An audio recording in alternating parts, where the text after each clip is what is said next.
Bismillah, alhamdulillah, wassalatu wassalamu ala rasulillah wa ala alihi wa ashabihi wa mawala, la hawla wa la quwata illa billah, amma ba'd.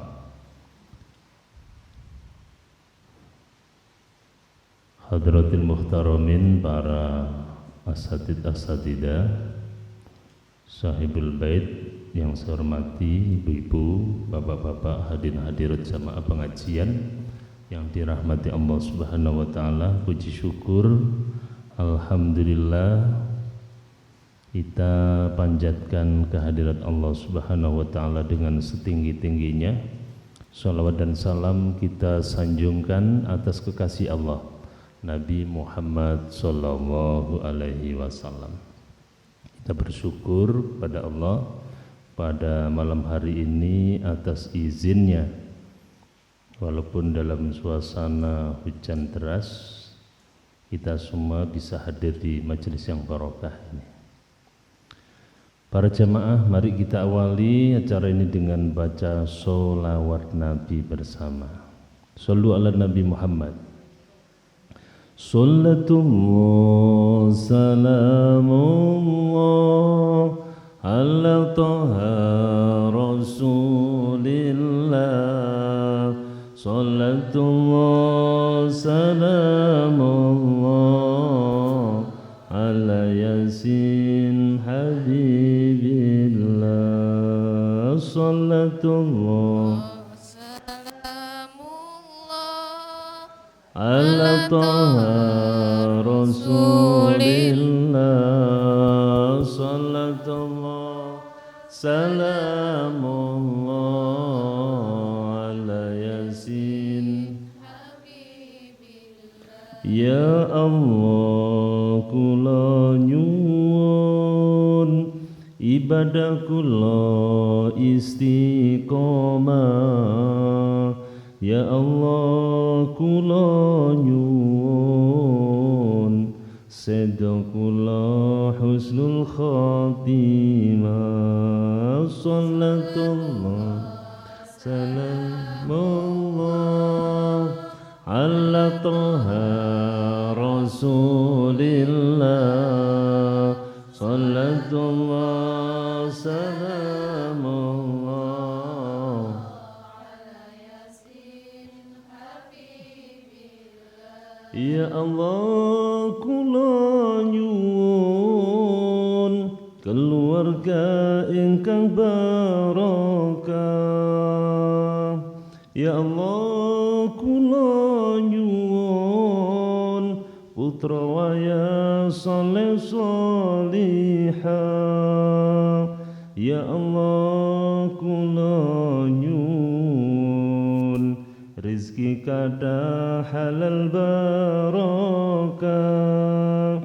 Ya Allah, kula nyuwun saged kesa Mekah Madinah.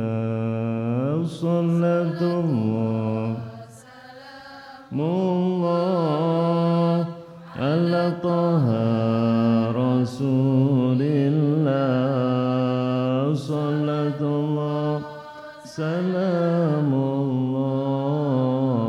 ala yasin habibillah. Al-Fatihah. Bismillahirrahmanirrahim. Alhamdulillahirabbil alamin. Iyyaka na'budu wa iyyaka nasta'in. Ihdinas siratal mustaqim. Shiratal ladzina an'amta 'alaihim. Amin.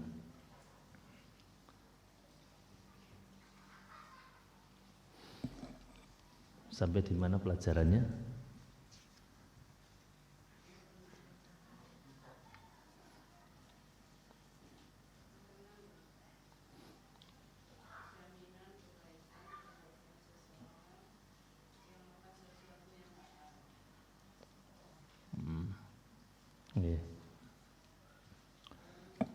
Halaman 15. Bismillahirrahmanirrahim. Halaman 15. Ya Ali, la yazalul mu'minu fi ziyadatin fi dinihi ma lam yakul ya'kulil haram.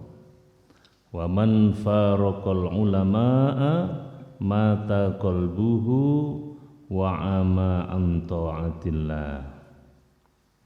Ya Ali, hey Ali, la yazalu ora gengsir-gengsir, ora leren-leren sapa al mukminu wong mukmin fi ing dalem ziyadatin oleh tambahan fi dinihi ing dalem agamane sapa mukmin malam selagine ora yakuli mangan sapa mukmin al harama ing perkara haram. Waman lan utawi sapa wonge faroko iku misahi sapa man al ulamaa ing ulama mongko mati qalbuhu apa atine man wa amalan picek buta wuta sapa man anta atillahi saking taat marang Gusti Allah. Rasulullah Shallallahu Alaihi Wasallam berpesan kepada Sayyidina Ali karramallahu wajhah, tentunya juga kepada kita semua, hanya saja kita tidak berjumpa langsung dengan baginda Nabi Muhammad Shallallahu Alaihi Wasallam. La yazalul mu'min ora gengser-gengser ora leren-leren sapa wong mukmin fi ziyadatin ing dalem oleh tambahi fi dinihi ing dalem agamane. Para jamaah yang dirahmati Allah, arti dari hadis ini tidak lain adalah orang mukmin itu akan mudah mendapatkan tambahan-tambahan kebaikan, tambahan-tambahan keagamaan manakala mereka tidak memakan makanan yang haram. Jadi orang itu kalau makan makanan haram, sebaliknya berarti akan sulit menerima kebaikan-kebaikan. Jadi orang yang suka makan haram kan sulit menerima kebaikan-kebaikan. Tapi sebaliknya orang yang suka makanan yang halal akan mudah menerima kebenaran dari Allah Subhanahu wa ta'ala. Karena apa? Orang yang suka makanan yang haram itu akibatnya diantaranya mati hatinya, termasuk jauh dari ulama ini. Waman faraqal ulama lan utawi sapa wong iku sing misah sapa man ing ulama. Misah dari ulama itu dalam arti satu, tidak suka dengan ulama, gak seneng ambek para kiai, para alim, atau tidak suka mengaji. Tidak suka ngaji, mata qalbuhu, maka mati hatinya. Sama dengan yang suka makan haram tadi. Ini pelajaran-pelajaran yang lalu itu juga dijelaskan tentang akibat dari makan makanan yang haram. Di antaranya mata qalbuhu, mati hatinya. Orang itu kalau sudah mati hatinya, satu, atos sulit menerima kebenaran. Kalau mendapat nasihat masuk telinga kanan, keluar telinga kiri. Hati mlebu kuping tengen, metu kuping kiwa. Nek dituturi mantuk-mantuk tapi gak dienggo. Ya. Ini mati hatinya. Yang kedua, orang yang mati hatinya itu tidak punya perasaan, gak duwe rasa, tidak punya perasaan, mentoloan biasanya. Ya. Kemudian keyakinannya lemah, mudah terpengaruh. Kemudian orang yang mati hatinya itu doanya terhalang, tidak terkabul atau sulit dikabulkan oleh Allah. Dan orang yang mati hatinya diantaranya lagi berat diajak untuk beribadah kepada Allah Subhanahu wa ta'ala. Jadi awak rasane abot nek dijak nang bagusan. Jak jamaah ayas-ayasen. Dijak ngaji yo males ya. Pemane sembahyang bengi tambah malas. Itu kalau sudah jauh dari ulama atau kalau sudah mati hatinya atau kalau sudah terlalu banyak makan makanan yang haram. Jadi para jamaah yang dirahmati Allah, orang yang sudah jauh dari ulama di samping mati hatinya wa ama an taatillahi lan picek itu buta dari taat kepada Allah Subhanahu wa ta'ala. Coro kasare umpama ibadah begitu, ibadahnya bisa ngawur karena tidak tahu ilmunya, karena tidak mengaji. Sholat, zakat, puasa, berhaji, kalau jauh dari ulama tidak pernah mengaji, maka tidak tahu ilmunya tentang ibadah, buta dengan ibadah, akhirnya tuwas pegel kabeh gak diterima karo Gusti Allah. Makanya kita perlu ngaji. Misalkan kalau kepingin sholatnya bagus, ya kita ngaji tentang sholat, bagaimana sholat yang bagus, sholat yang benar. Begitu juga puasa, zakat, haji, makanya ada manasik. Para jamaah yang dirahmati Allah, Rasulullah bersabda di hadis lain, idza madha 'alal mu'min arba'una sobahan lam yujalis ma'al ulama qasa qalbuhu wa jasara 'alal kabair. Apabila seorang mukmin selama 40 pagi, 40 hari tidak duduk dengan ulama, artinya tidak pernah mengaji, boten nate mirengaken dawuh-dawuhipun para alim ulama, qasa qalbuhu, keras hatinya, satu. Yang kedua, wajah saro alal kabair, dan cenderung berani melakukan dosa-dosa besar. Itu akibat tidak pernah ngaji. Nah, oleh karena itu para jamaah yang dirahmati Allah Subhanahu wa ta'ala, supaya kita setiap hari atau selalu mendapatkan kebaikan-kebaikan, diantaranya kita harus menjauhkan diri dari makan makanan yang haram. Satu. Yang kedua, kalau kita kepingin hati kita tidak mati, kemudian kita bisa beribadah dengan baik dan benar, maka kita tidak boleh jauh dari ulama.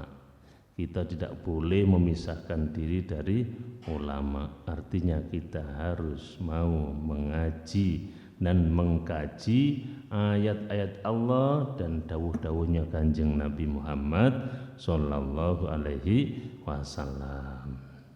Ini hadis yang kita baca.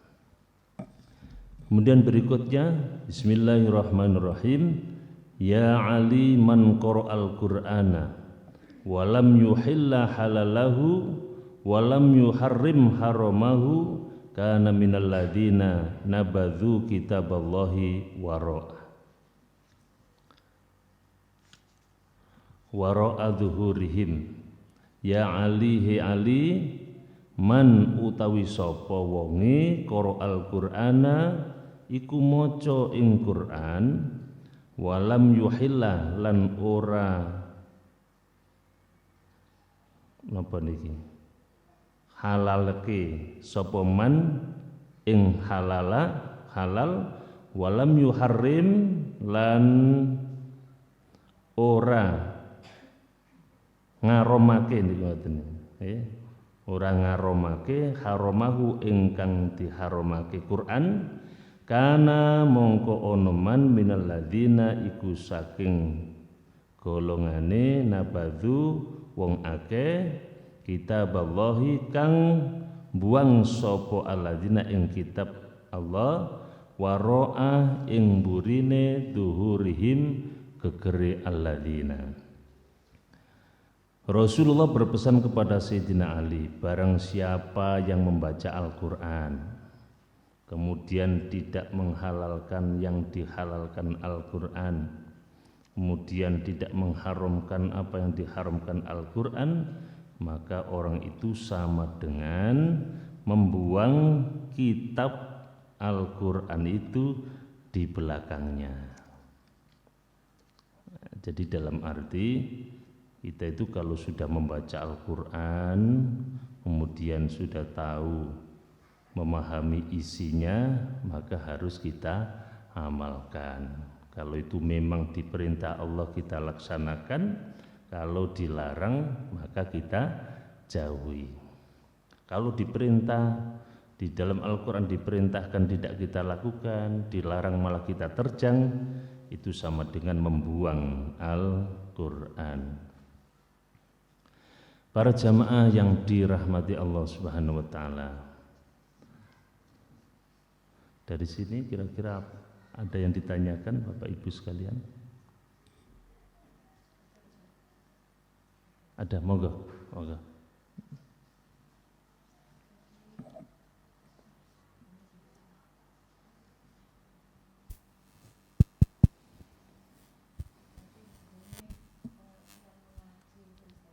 Mengaji. Atau yang seperti ini atau bagaimana? Mengaji? Istilah mengaji. Oh, mengaji. Yang di hadis yang sebelumnya tadi Ustaz.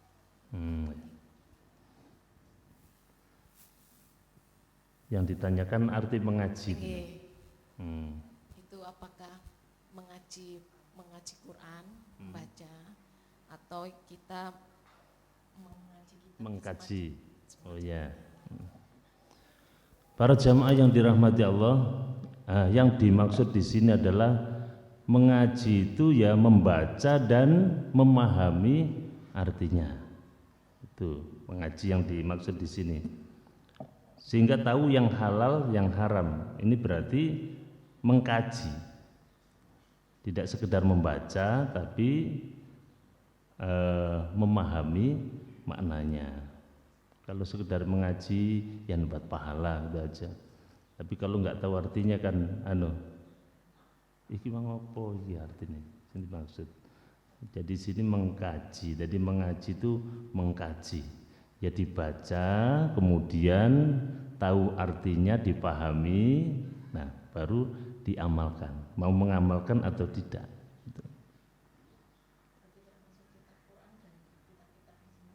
Ya, jadi Al-Quran dan terjemahannya, Al-Quran dan tafsirnya. Nah, kalau dibaca saja kita kan tidak tahu isinya. Misalnya, ya ayyuhalladzina amanu kutiba alaikumusiyam, misalkan ya. Nah, kalau kita baca toh kemudian kita tidak tahu artinya, ya dapat pahala itu aja, pahala. Tapi kalau kita tahu artinya, ini jadi perintah Allah kepada orang-orang yang beriman agar kita melaksanakan puasa. Dan jadi kita lakukan puasa itu. Kalau kita lakukan berarti kita tidak sama dengan membuang Al-Quran. Kalau kita tidak melakukannya berarti kita sama dengan membuang Al-Quran. Jadi mengaji itu yang lebih dalam adalah ya membacanya juga mempelajari arti dan maknanya. Kemudian lebih penting lagi mengamalkan isinya. Itu yang dimaksud ya. Sampun itu lajengaken. Bismillahirrahmanirrahim. Qala an-nabiyyu alaihi salatu wassalam, ya Ali, Istaqsi isbaghal wudu'i fa innahu syatrul iman.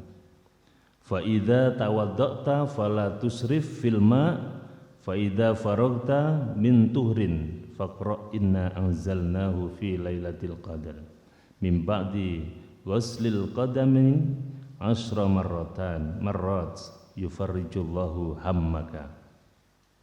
Qala Nabi alaihi salatu wasalam, Rasulullah sallallahu alaihi wasallam bersabda, berpesan kepada Sayyidina Ali, ya Ali, hei Ali, istaqsi, ngatokno sira,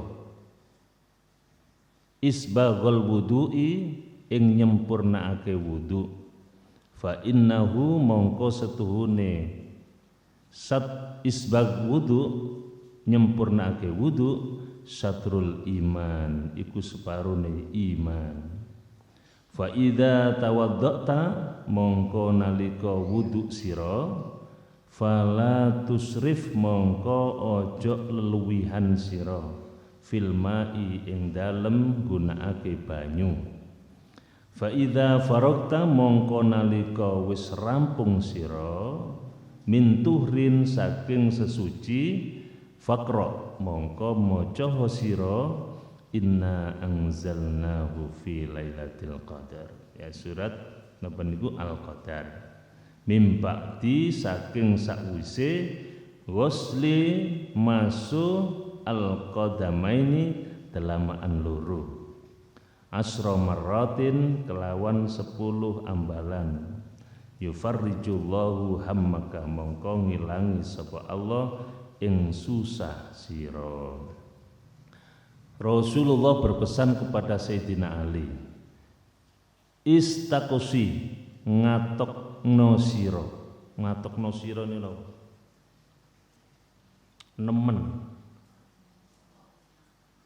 nemen ing dalem nyempurnake nggih. Istaqsi isbagha, ngatokno sira ing nyempurnake napa al wudu. Berarti harus memperhatikan betul tentang wudu. Jangan setengah-setengah untuk mempelajari wudu.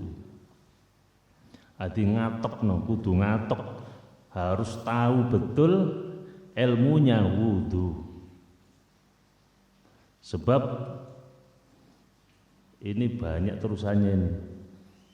Pentingnya wudu. Sebab kalau wudunya itu rusak nanti ya, kalau sholatnya juga rusak.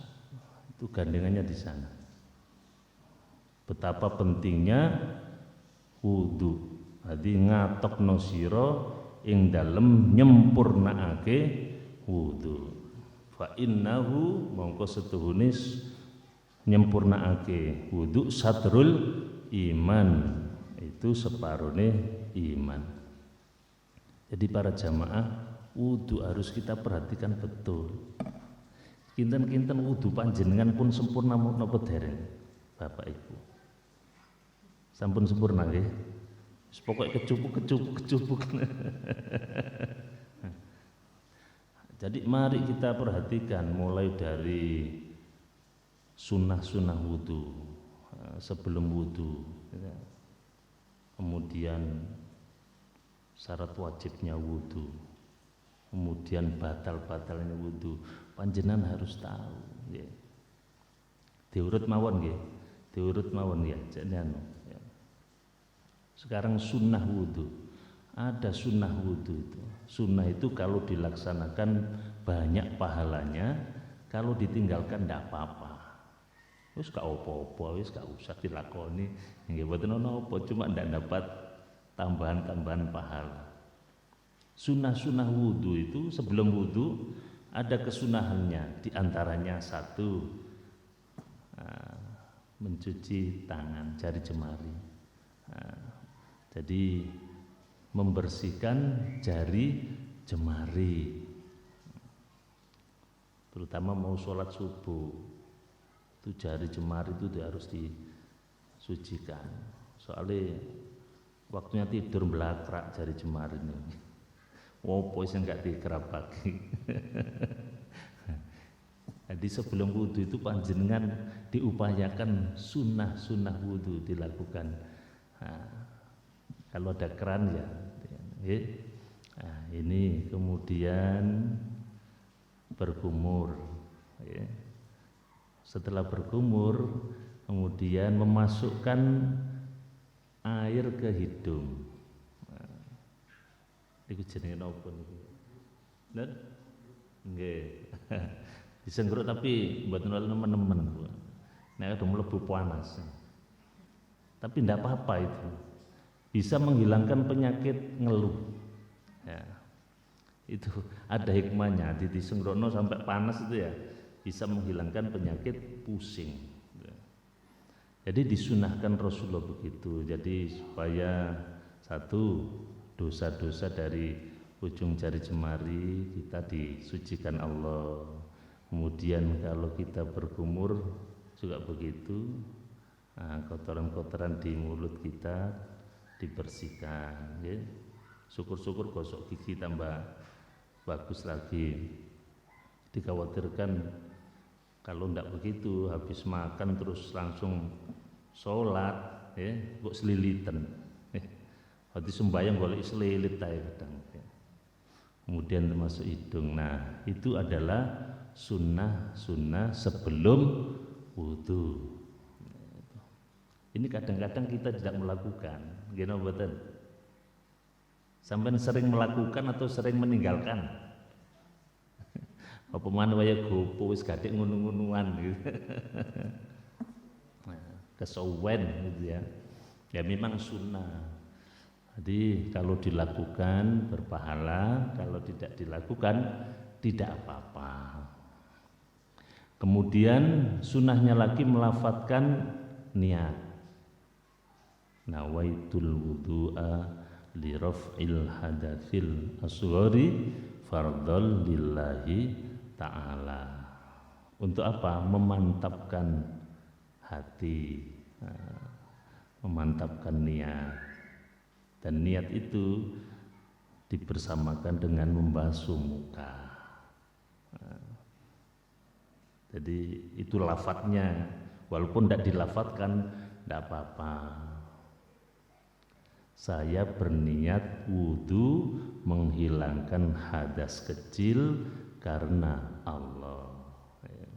Jadi begitu membasuh muka dalam hati niat berwudhu karena Gusti Allah. Jadi melafalkan itu sebelum berwudhu. Jadi itu sunnah wudhu. Nah yang kedua wajibnya wudhu. Yang dibasuh itu apa saja? Lampun semerapa. Niki kata sing mboten semerap yang lar-laren itu. Kalau nek ningali lar-laren niku wudhu niku macem-macem. Terutama pas ujian niku kula tangleti ae silakan Anda berwudhu. Sunnah-sunnah wudhu dilakukan dulu. Lar-laren niku saged sunnah-sunnah wudhu. Kemudian Anda wajibnya wudhu silakan dilakukan. Yang wajib dibasuh dalam berwudhu itu yang pertama adalah muka. Muka itu ini muka sampai sini. Yang punya jenggot itu sebelum berwudhu dibasahi dulu. Supaya apa? Supaya bisa masuk ke kulit dalam ini. Kalau tidak masuk sampai dalam ini, tidak sah wudhunya. Ada. Jadi muka. Kemudian setelah muka yang dibasuh adalah tangan sampai siku. Sikute kudu kepeh. Kadang-kadang wonten sing sikute mboten kepeh niku wonten. Nggih. Boleh gak patek gelem mingkis wonten. Pernah ada saya itu menghadiri ada kemanten itu Bu ya. Ada kemanten kemudian pas setelah menikah kemantennya itu berwudu. Saya lihat itu inilah tidak dilepas Bu kancingnya. Kemanten laki-laki. Itu wudunya sekian. Oh, berarti wong iki gak tau ngaji. Ya. Jadi napa niki sikute iki gak kepeng sak menten tok. Nggih kula elingaken lho Mas, wudunya kok sampai di situ. Iya, iki rada alot aja. Duh, rada alot kancing nggih. Kan tidak sah sampean. Nah, cara membasuh kalau pas keran nggih, tidak dari siku kemudian sini, tapi dari jari sini kemudian ke siku, urutannya gitu. Basuh tangan sampai siku, berarti tangannya yang didulukan kemudian sampai siku ya. Harus terbasahi. Kalau tidak sampai siku tidak sah wudunya ya. Setelah itu yang ketiga, napa yang dibasuh nomor 3? Napa Bu? Ya. Bathuk napa kepala napa rambut? Sebagian kepala. Jadi yang dibasuh adalah sebagian kepala. Artinya kulit yang ditumbuhi oleh rambut kepala. Itu. Jadi yang terpenting adalah kulitnya. Jadi yang terbasahi adalah kulitnya, bukan rambutnya, bukan bathuke ya. Ono sing wudu diketesi tok niku ngono ya. Jadi bathuke tok sing diketesi ini. Padahal yang dibasuh itu sebagian kepala. Jadi yang ditumbuhi oleh rambut kepala. Boleh di sini, boleh di belakang, boleh misalkan ini tahun 2021 model lah belakang. Boleh. Makanya ada yang saking takutnya itu sampai wudu gini Bu ya. Dimasukkan terus ini. Itu saking takutnya tidak terbasahi sebagian kepalanya. Nah, jadi wudu itu yang dibasuh bukan rambut, bukan dahi, tapi sebagian kepala. Jadi kulit kepala mau digondol kayak kulitnya niku. Ini bahaya sing rambutnya anu nggih. Ana rambutnya tok sing dian. Kan wonten sing rambutnya tok sing dibasahi. Akhirnya tidak kena kulitnya, maka tidak sah wudunya. Wonten mriki tok nggih. Tidak apa-apa. Nah, kulit sini, sini kulit sini boleh Bu, sini boleh, sini boleh. Pokoknya yang ditumbuhi rambut kepala, nggih. Nah, diusek-usek dilebok. Makanya ada yang model begini ya Bu ya. Kan ada pernah berwudu yang bapak-bapak itu. Nah, ibu-ibu mboten nate ningali itu. Jadi dimasukkan, jadi jarinya tuh dimasukkan sampai ke kulit ya. Jadi pastikan air wudhu itu masuk ke kulit panjenengan. Kalau tidak masuk kulit sebagian kepala, maka tidak sah wudhu panjenengan. Baru kemudian setelah itu, nah telinga, untuk telinga itu sunnah. Jadi boleh panjenengan berwudhu meninggalkan pembasuh telinga, karena telinga itu hukumnya sunnah, boleh ditinggalkan. Tapi kalau dilakukan maka bertambah pahalanya. Cara membasuhnya itu dimasukkan jari, ya, kemudian diputar, masukkan jari, diputar. Boten ngeten-ngeten tok Bu. Ya, ono sing diselenti idak. Dimasukkan di perut.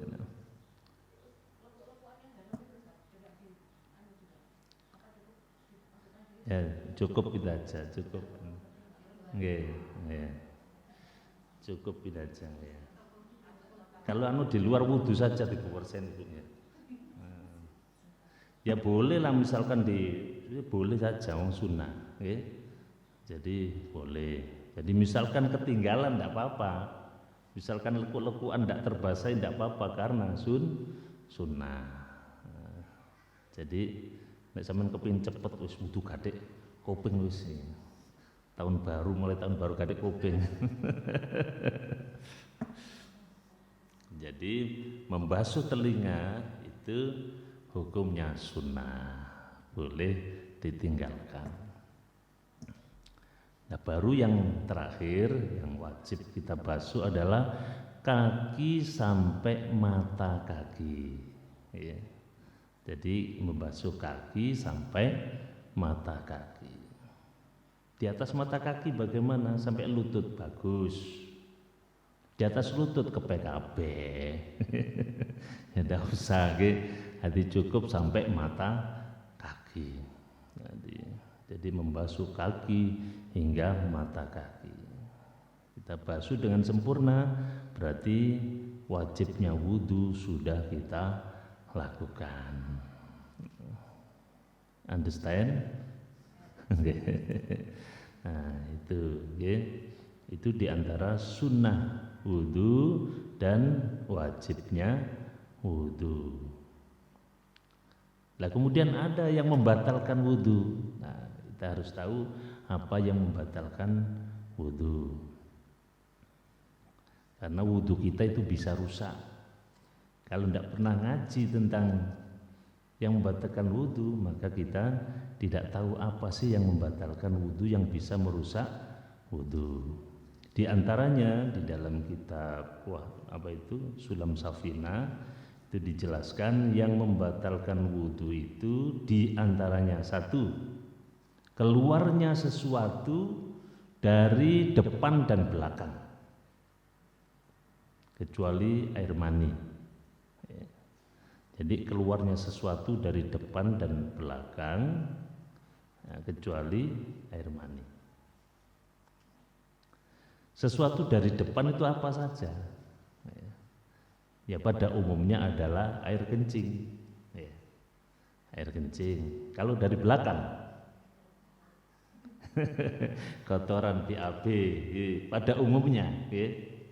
Jadi lah misalkan yang keluar itu tidak umum.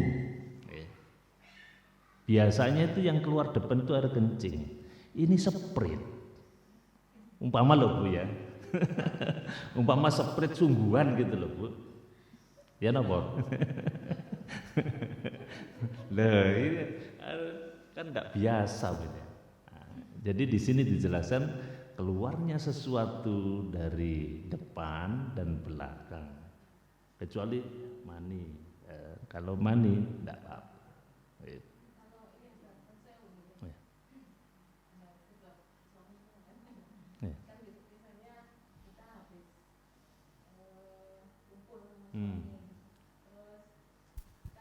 Kadang tuh agak lama kemudian itu kan ada sesuatu yang keluar yang ditinggalkan itu kan. Nah ya itu gimana Ustaz? Membatalkan apa membatalkan? Oh ya, ya batal. Nah, dilihat itu ada mani atau tidak. Mani atau madhi ya. Kadang ada yang madhi.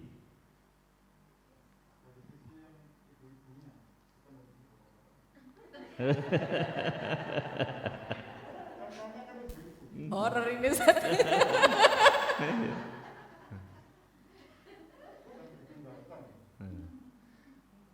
Kayaknya mani itu laki-laki ya. Kalau nggih kan habis kumpul itu kan ke situ kan Ustaz. Maksudnya. Kan ke ibunya kan Ustaz. Ini yang laki-laki. Yang perempuannya. Oh, perempuan. Kan nggih. Oh, terus, kalau batal. Ini kan mani itu laki-laki. Perempuan enggak mani. Betul. Maksudnya setelah kita kumpul dengan suami, kemudian suami itu kan membuangnya ke kita. Oh iya. Nah, kemudian mungkin setelah saat itu nggak langsung keluar, beberapa saat keluar ketika kita kondisi wudu itu gimana? Oh iya, setelah wudu ya, sudah wudu ya. Nah, berarti panjenengan mengeluarkan sesuatu. Nah, berarti panjenengan mengeluarkan sesuatu berarti batal. Okay. Jadi pokoknya mengeluarkan sesuatu, apapun bentuknya, sekalipun sprit sekalipun ya, jadi batal tetap. Ya.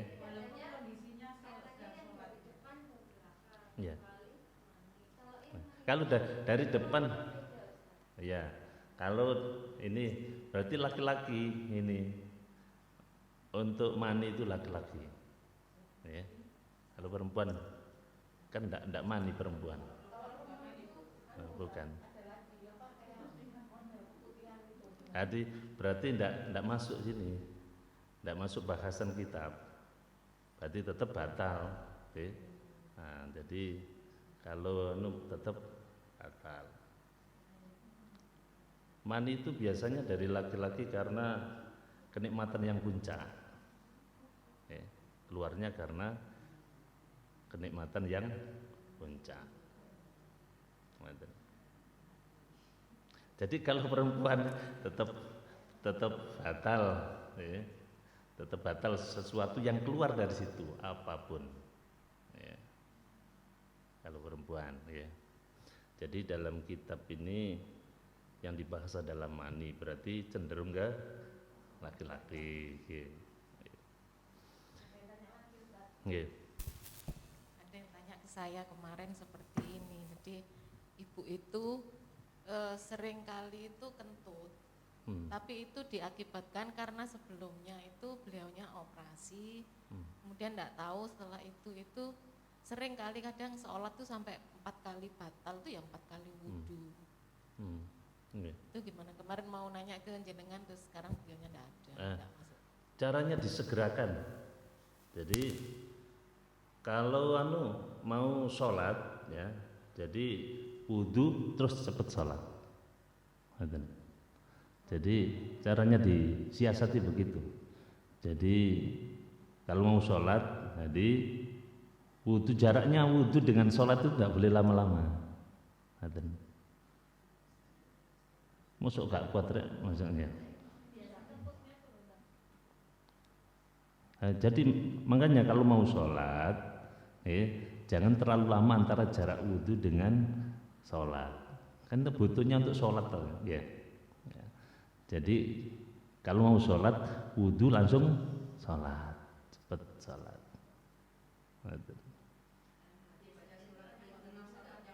Ya, jadi tidak boleh berlama-lama, ya. Tidak boleh berlama-lama.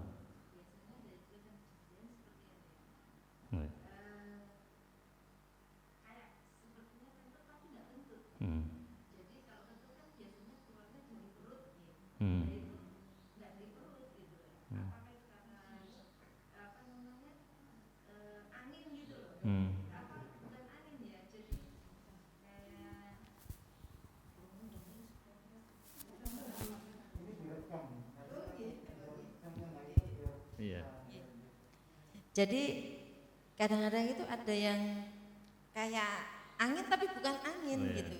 Bukan jadi, dari ya. Iya, bukan dari dalam gitu. Gesekan ya, lipatan-lipatan itu ya. Nah, itu. Mungkin apakah itu juga termasuk membatalkan atau pembuatan gitu? Hanya kadang-kadang seringan itu ada perasaan. Oh itu ya. Iya, kalau itu kan biasanya caranya aja diyakini saja kalau itu memang tidak. Panjenengan harus yakin ini bukan, tidak aja. Ya. Jadi ini bukan kentut tapi apa selain itu, mungkin karena dari lipatan-lipatan itu gesekan apa ya, rata seperti angin itu ya. Biasanya kentut itu memang dari perut ya dan terasa gitu ya. Kalau ya yakinlah bukan, ya. Tidak boleh was-was. Kalau yakin kentut ya yakin bukan. Jadi dimantapkan sendiri. Ya. Yakin ini bukan ini. Ini yakin iya. Itu dari dirinya sendiri yang tahu. Ya. Itu tadi Ustaz. Kadang-kadang kan kita kalau ibu-ibu kan pakai bajunya panjang ya. Jadi kalau kita menyiram air dari atas dan ini kan agak susah, mesti basah semua. Bisa enggak kita pakai tangan saja kita basuh dengan tangan? Dibasuh, ya bisa. Jadi bisa diambil ini. Tangan kita yang kita basahin kemudian kita masukkan ke. Ya bisa. Ya, bisa membasuh dari tangan bisa. Jadi bisa. Tangan kita yang masuk. Diratakan. Jadi diratakannya dengan tangan. Iya. Bisa. Makanya kudu ngatek menyempurnakan itu. Harus hati-hati dengan wudu itu, makanya harus betul-betul diperhatikan wudu. Nah.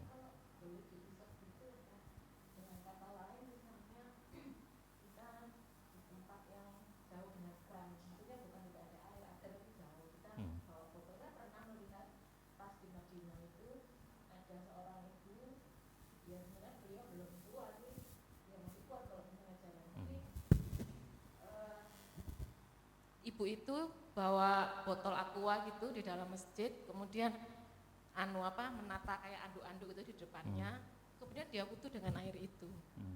Ya gitu, modelnya diusap-usap aja. Diusap. Ya kayak diseka gitu. Iya bisa. Ya, tapi dikelucurkan ya ini bisa. Ya hukum darurat itu ya. Walaupun sebenarnya bisa keluar ke masjid untuk. Bisa ya. Asalkan itu tadi bukan bekas ya, jadi memang asli bukan bekas airnya. Ya, kalau bekas tidak boleh, mustakmal namanya ya. Jadi airnya tadi bukan bekas dari wudu ya.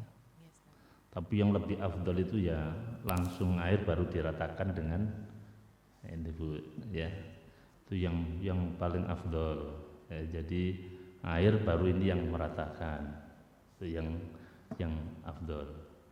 Berarti untuk satu ini satu sapu tangan ya? Sapu tangan. Kayak itu tadi itu kan airnya ditaruh di sapu tangan itu enggak? Tangan bukan sapu tangan ya, tangan. Air tangan.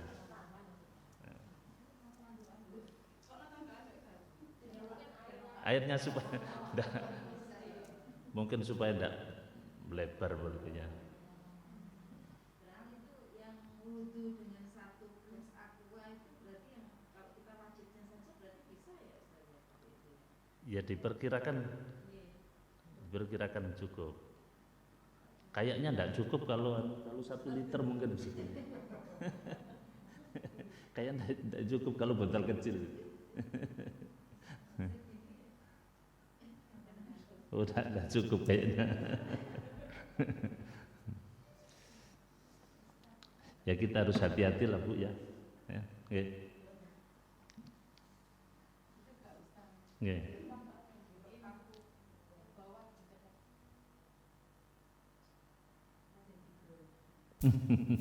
Oh enggak.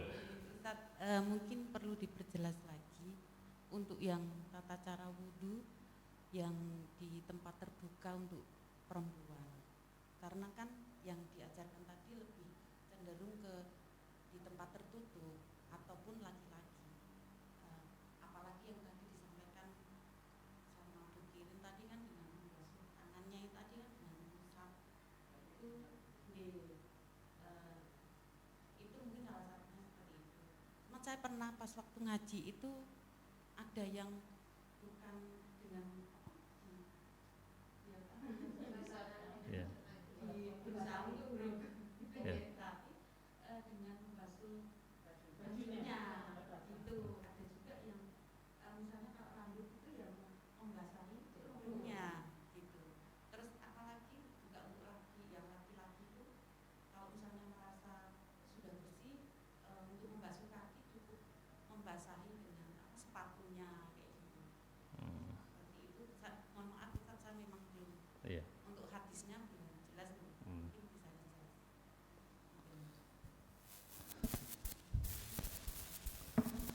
Kalau membasuh kerudungnya berarti tidak kena, itu tidak sah ya.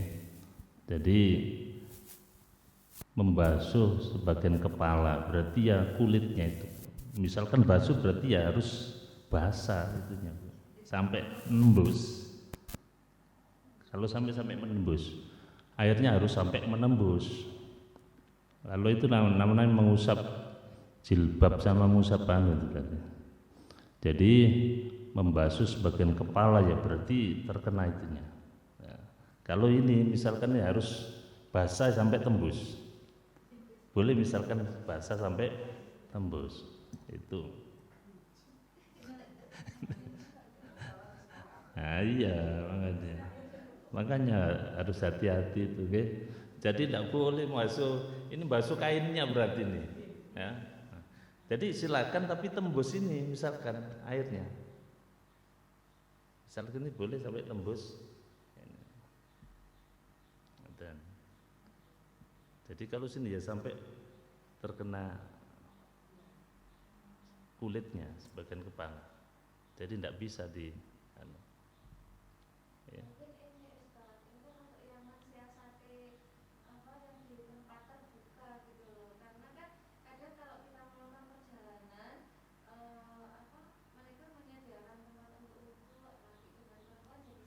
Iya.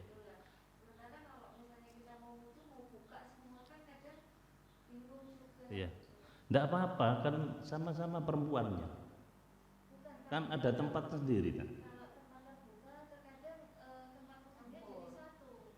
Iya. Iya.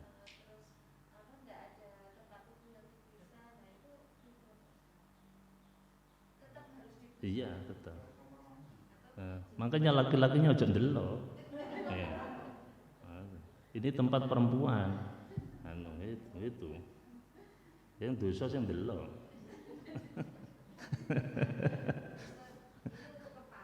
Iya. Iya.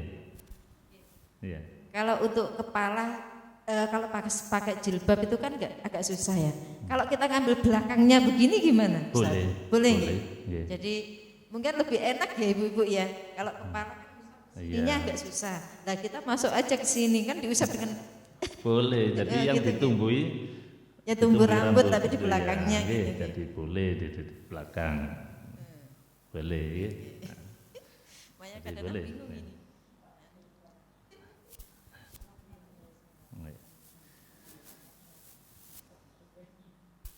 Oke, ampun. Jadi kembali lagi yang membatalkan wudhu, ya. Jadi satu yang membatalkan wudhu itu keluarnya sesuatu dari depan atau belakang berupa apapun, ya. Kecuali mani bagi laki-laki. Ya. Misalkan yang dari belakang kotoran, ini lain. Begituan yang keluar dadak emas intan permata. Ya. Ada kerincing, waduh kena didol kira. Tetap batal karena keluar sesuatu. Ya. Kemudian yang kedua yang bisa membatalkan wudhu itu hilang akal. Nah, hilang akal itu bisa stres, ya, gila atau pingsan. Jadi habis berwudu kemudian jatuh, tidak tahu apa-apa sudah di rumah sakit, ya, tidak tahu apa-apa, pingsan.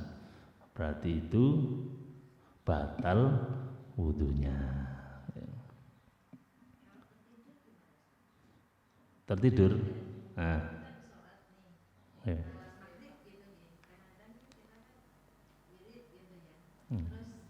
Tidur ya. Oh ya.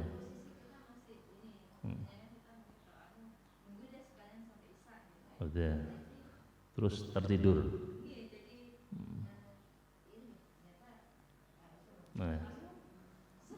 Nah ya. Jadi misalkan kita posisi tidur,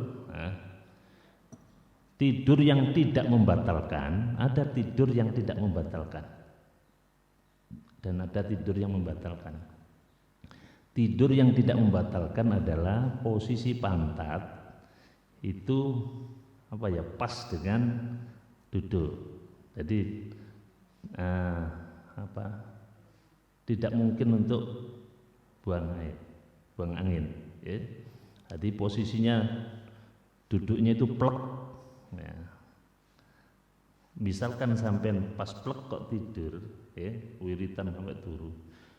Andaikan terjadi ngentut sekalipun, panjenengan tidak batal. Ya.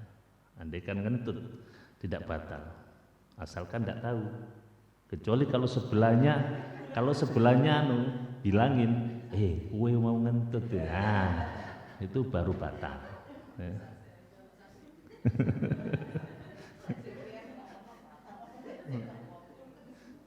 Jadi panjenengan wiritan sampai tekluk Ustaz. Tapi posisi duduk panjenengan itu plek. Nah, maka tidak batal. Tapi kalau duduknya enggak plek, nah, ya rada miring-miring titik ya. Ngantuk sedikit, sudah batal berarti. Walaupun tidak ngantuk. Nah, walaupun tidak keluar angin, berarti sampean batal. Ya. Makanya duduk plek ya napa duduk sing plek nih ono iki. Wis pokoknya wis plek. Nanti duduk sambil mendongkrong ini. Yes. Ini bapak-bapak ini banyak yang nggak berilmu. Saya lihat itu pas khutbah Jumat. Saya itu kalau khutbah Jumat ada yang ngantuk sambil dodok nih. Loh ini batal ini. Nah, walaupun tidak ngentut dia dihukumi batal, hilang akal, termasuk hilang akal. Ya. Jadi ternyata ada ilmunya, ya. Jadi kalau tertidur posisi duduknya pas maka tidak batal walaupun saat itu ngentut asalkan tidak ada yang memberitahu. Ya. Tapi kalau duduknya tidak plek walaupun tidak ngentut, ya. Kalau kita ngantuk seliut saja, ya. Sudah tidak ingat, sudah termasuk batal. Ya. Itu yang kedua. Yang ketiga yang membatalkan wudhu itu adalah bersentuhan kulit laki-laki dan perempuan tanpa alas yang bukan muhrim. Ya. Jadi bersentuhan kulit laki-laki atau perempuan tanpa alas dan bukan muhrim. Apa sih bukan muhrim itu? Bukan muhrim itu artinya boleh dinikah. Itu berarti bukan muhrim. Bukan muhrim itu artinya boleh dinikah. Atas maksudnya. Kalau tidak boleh dinikah berarti muhrim, haram. Untuk haram dinikah berarti tidak batal. Ya. Seperti anak dan orang tua, nah, itu kan tidak boleh menikah, haram, berarti tidak batal. Anak dengan kakeknya atau neneknya, nah, pokoknya sampeyan tingali nek gak oleh dirabi, ya, gak oleh rabi, berarti itu tidak batal. Kecuali dalam kitab itu dijelaskan anak yang belum balik tidak apa-apa, walaupun apa itu lawan jenis tapi belum balik tidak membatalkan. Jadi yang membatalkan itu bersentuhan kulit laki-laki perempuan tanpa alas dan bukan muhrim. Kalau ada alasnya tidak apa-apa, ada kainnya. Kalau bersentuhan langsung, nah ini ada yang permasalahan, ada yang berpendapat kalau suami istri ada yang tidak batal. Tapi dalam mazhab Imam Syafi'i, nah, itu batal. Walaupun suami istri batal karena asalnya kan orang lain atau boleh dinikah. Dan itu yang ketiga. Keponakan oleh dirabi apa enggak ya ponakan? Ya, enggak boleh berarti ya enggak batal. Ya. Sepupu dilihat kalau dia itu dari saudara laki-laki sama dari anak laki-lakinya. Misalkan abah ini saudaranya laki-laki, ya. Kemudian punya anak, nah, ini kan nggak boleh dinikah, kan nggak boleh menikah, berarti nggak batal. Tapi kalau saudaranya abah ini perempuan, ya, kemudian punya anak, ini anak perempuan, ini punya anak laki-laki, kan boleh dinikahkan. Boleh dinikahkan. Panjenengan punya saudara panjenengan laki-laki, nah, berarti anaknya boleh dinikahkan, sepupu. Karena boleh menikah berarti batal, ya.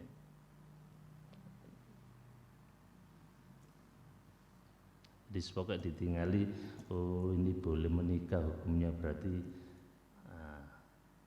batal, ya. Kalau tidak boleh menikah, itu namanya bukan muhrim. Ingat tas, ya. Kemudian yang keempat yang membatalkan wudhu itu menyentuh kubul atau dubur, menyentuh depan atau belakang dengan telapak tangan, ya. Menyentuhnya dengan telapak tangan, ya. Maka berarti batal. Kalau tidak dengan telapak tangan berarti tidak batal, ya. Panjenengan wudhu kok jempok ngarep atau jempok mburi, ya. Tapi dengan telapak tangan batal. Kalau dengan ini gak apa-apa. Mari wudhu kok ditunjaki. Arifasani. Ya. Pokoknya kalau megangnya dengan ini batal, kalau dengan selain ini tidak batal. Miliknya sendiri atau milik orang lain? Sama saja. Oke. Nah, itulah 4 itu yang membatalkan wudhu. Banyak lagi.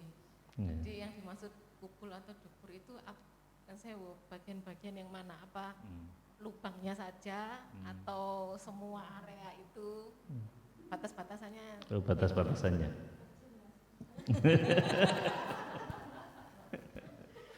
Cipet kayak ini.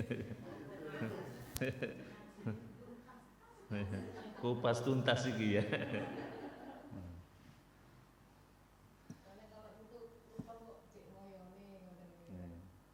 Juga pas gatel, Bu. Gitu. Kan bisa saja ya. Jadi kalau belakang itu lubang ya, sekitar lubang. Nah, kalau pantat tidak apa-apa. Jadi yang dubur itu ya lubang. Kalau yang kubul, yes. Kalau laki-laki ya sak kabeh itu. Ya. Ya.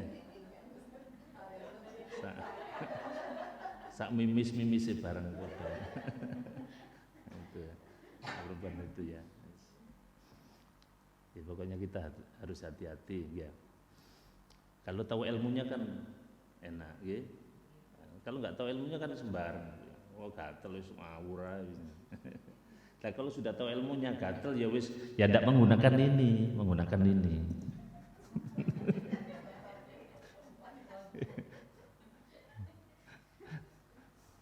Nggih. Sampun? Nggih, alhamdulillah. Monggo ditang-letaken sing sekirane anu. Ya, para jamaah yang dirahmati Allah, jadi ini yang dapat kita sampaikan. Mudah-mudahan apa yang kita kaji bermanfaat. Amin ya rabbal alamin. Untuk hadis yang terakhir tadi belum sampai tuntas nih, masih anu ya. Jam pinten, Bang? Benar.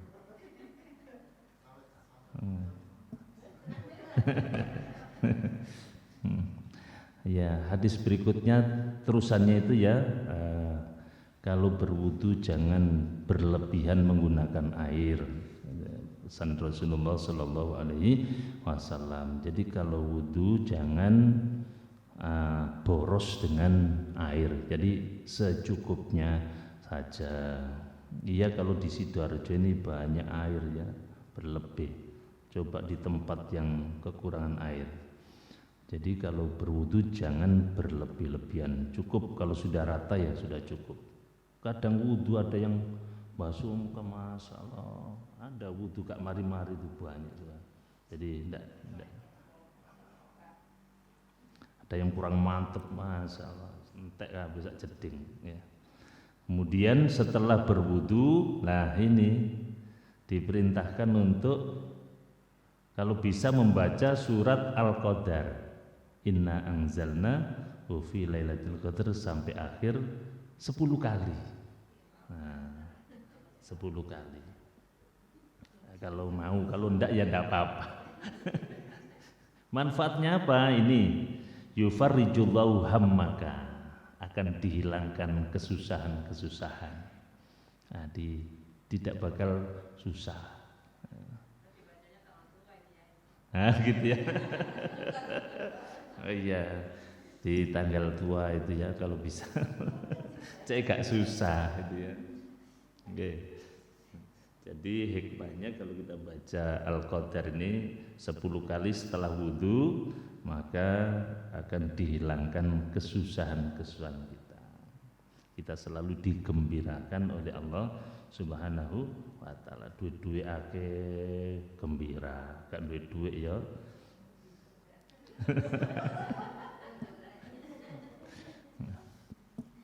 Para jamaah, ini yang dapat kami sampaikan, mudah-mudahan bermanfaat. Amin ya rabbal alamin. Al-Fatihah.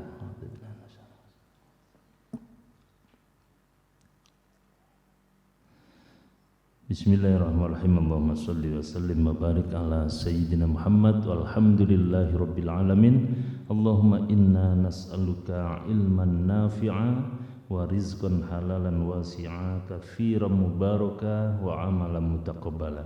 Rabbana atina fid dunya hasanah wa fil akhirati hasanah wa qina adzabannar. Wa sallallahu ala sayyidina Muhammad walhamdulillahi rabbil alamin. Terima kasih, kurang lebihnya mohon maaf. Wassalamualaikum warahmatullahi wabarakatuh.